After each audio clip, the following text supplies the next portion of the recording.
அவன் யார் என்னன்னு விசாரிச்சு சொல்ல.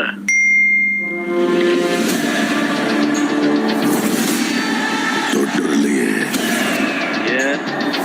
சம்பவம் பண்றவனு கேள்விப்பட்டிருப்ப, அதுல ரெக்கார்டு வைக்கிறவனு கேள்விப்பட்டிருக்கியா?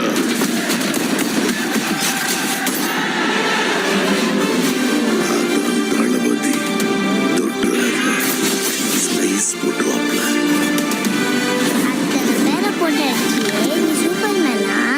நான் சாதா மேன் தான் பேபி. அதை செய்யற சம்பவம்லாம் சூப்பரா இருக்கும்னு சொல்லுவாங்க. பொண்ணுங்களுக்கு பயம் இருக்கக்கூடாது சார். விஜய புலி மாதிரி வளர்க்கும். இந்த வருஷமாவது ஆர்மி அப்ளிகேஷன்ல ஒழுங்கா கையெழுத்து போடணும். என் பொண்ணை தொட சொன்னவன் யாரு?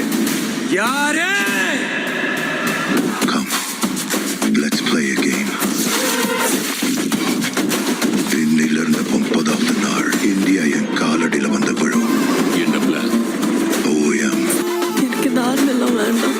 பாருங்க என் கை எப்படி நடக்குதுன்னு. விஜயோட பயத்துக்கு பின்னாடி ஏதோ பெருசா ஒண்ணு இருக்கு. அது தெரிஞ்சா இந்த நாட்டுக்கு வரப்போற ப்ராப்ளத்தையே தடுக்கலாம்.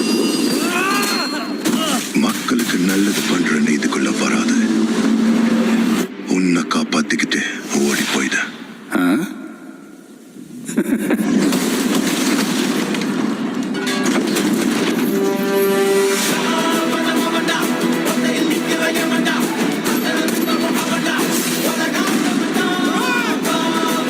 மொத்த ஐயோக்கியனுங்களும் ஒண்ணா நிக்கிறாங்க. அவங்க ஜெயிக்க கூடாது. உன்னால ஒன்றும் பண்ண முடியாது. விலகி போ. மக்கள் அவனை கொண்டாடிக்கிட்டு இருக்காங்க. இப்போ கொன்ன கடவுள் ஆயிடுவான். அவனை உயிர் தெழ முடியாத சிலுவையில அறையணும். உன்னை காலி பண்ணிடுவேன், அசிங்கப்படுத்திடுவேன்னு சொல்ற எவனா இருந்தாலும் சரி, திரும்பி போற ஐடியாவே இல்லை. I am coming. மக்களுக்கு நல்லது பண்றதுக்கு அரசியலுக்கு வாங்கடா. கொலை அடிக்க கொலை பண்றதுக்கு அரசியலுக்கு வரீங்க.